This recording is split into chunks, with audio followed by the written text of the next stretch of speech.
sudah pasti bohong. Nah, keuntungan dari memiliki akun buzzer tuh yang ingin dia ambil itu tujuan utamanya apa sih, Pak? Wah, ya banyak. Banyak kalau contohnya, kita Pak, bicara itu. Misalnya ini, kita ingin menjelekkan martabat orang lain. Yeah. Kita bisa pinjam, bisa sewa orang. Tolong buatkan 1000 akun buzzer, akun yang gak jelas. Kemudian kita punya berita di-share oleh 1000 akun. Orang yang meskipun akun resmi ya, orang yang melihat berita itu dan ternyata judulnya itu menarik, itu akan langsung share, tanpa dia melakukan saring terlebih dulu. Sebelum di-share itu kan harus di-sharing dulu, disaring dulu. Iya. Disaring apakah berita ini benar atau tidak. Nah, itu terkadang orang langsung pokoknya iki berita api, iki nek diwaca masyarakat mereka akan terpengaruh dengan seperti itu. Nah, kalau orang awam menindaki tersebut gimana, Pak, itu, Pak? Nah, kalau orang awam ya kembali seperti tadi. Kalau memang kita tidak mengetahui detail bagaimana permainan media sosial, itu jangan sampai kita terlalu berlebihan lah. Ada berita yang sekiranya itu merugikan orang lain, dicek dulu kebenarannya. Cara ngeceknya coba, Pak. Oke, cara ngeceknya seperti ini. Ini yang hoax ya. Yeah. Nah, yang hoax. Pertama, isi beritanya, contoh misalnya, viralkan, judul viralkan, pria ini telah melakukan pencurian sekian. Viralkan, pejabat ini telah melakukan korupsi sekian. Terus itu biasa judul-judul yang provokatif seperti itu lebih banyak hoax daripada yang benar. Terus kemudian untuk mengetahui lebih lanjut, nah di berita itu kan ada yang namanya website loh. Iya. Yeah. Dia menulis berita itu kan pasti ada website. Websitenya itu bisa dicek melalui situsnya Dewan Pers. Karena gini, media yang mainstream atau yang resmi itu sudah pasti diakui oleh Dewan Pers, sudah ada datanya. Berarti sudah tercantum di data. Sudah terdata. Kalau media itu tidak terdaftar di Dewan Pers, itu berarti media tidak benar, kategorinya sebagai media sosial. Di media sosial itu banyak, tidak hanya Facebook ya, Facebook, Twitter, dan itu. Tapi blogger, kemudian website tapi tidak terdaftar di di Dewan Pers itu juga kategorinya media sosial. Berbeda kalau misalnya yang sudah terdaftar di Dewan Pers itu sudah ada cantolan hukumnya sendiri, namanya Undang-Undang Pers. Nah, ya ada sendiri. Jadi harus mengetahui itu juga. Kalau masyarakat awam secukuplah, misalnya kalau nggak mengetahui itu cukup, kalau nadanya provokatif biarkan saja. Kalau judulnya menghasut biarkan saja, nggak usah digubris. Tapi yang paling penting itu justru ya, yang paling penting itu masyarakat itu mengetahui agar diri kita itu tidak menjadi sumber penyebaran berita bohong. Itu ya caranya gimana ya, dengan mawas diri. Kira-kira kayak ketika saya mengupload ide saya ini, itu kira-kira bisa menyebabkan berita bohong apa enggak, ide saya ini benar apa enggak. Kalau dibaca jamaah Facebookiyah misalnya atau jamaah Twitteriyah itu kira-kira menyesatkan apa enggak. Nah, itu kita harus introspeksi dulu.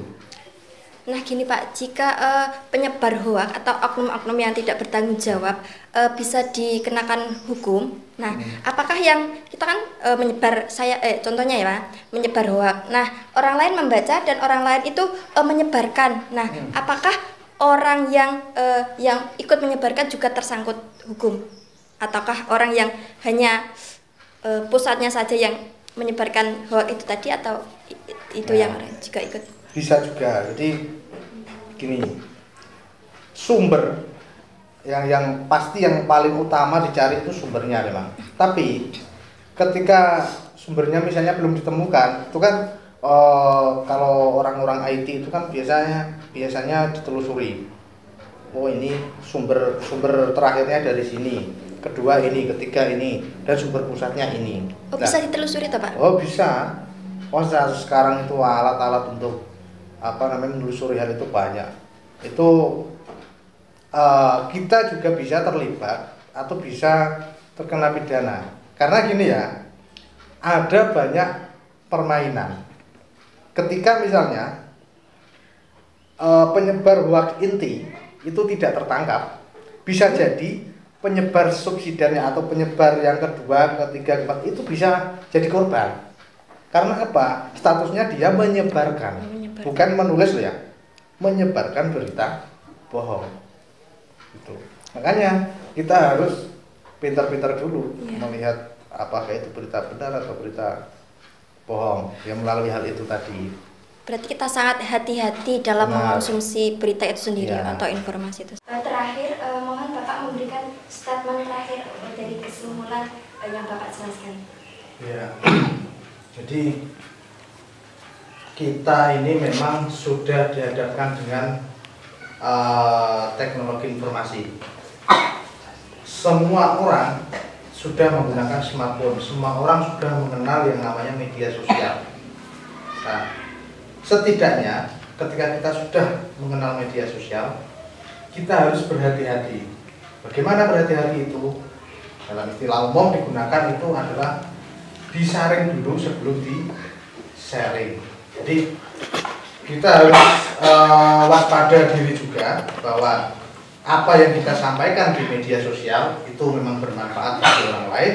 Kalau misalnya tidak bermanfaat, ya nggak usah, dibiarkan aja. Nah, itu yang mungkin bisa menjadi pegangan agar kita bisa selamat dari dunia Facebook, dunia Twitter.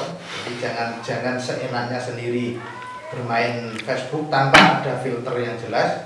Nanti daripada membahayakan diri kita sendiri, kan lebih baik kita mengantisipasi. Daripada kita berurusan dengan polisian, lebih baik kan kita tidur di rumah sambil menyimak berita yang ada. Ya, jadi kita sebelum mengonsumsi informasi, jadi kita harus memfilternya. Apakah itu berita yang benar atau yang salah? Terima kasih Pak atas waktunya. Kami sampaikan sebelum kita tutup, bagi teman-teman, jika ingin mengonsumsi media sosial, maka kita harus bersikap bijak dan bersikap kritis untuk mengonsumsi media sosial itu sendiri. Karena apa? Jika kita tidak pandai-pandai dalam memfilter media sosial, maka kita akan menjerumuskan kita. Nah, jadi kita harus mengambil mana yang positif dan membuang mana yang negatif. Nah, itu tadi belajar bersama atau ngobrol santai dengan Pak Nurkolis.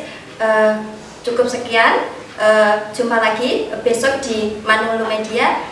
Terima kasih. Wassalamualaikum warahmatullahi wabarakatuh. Terima kasih Pak atas waktunya. Ya, sama-sama. Ya.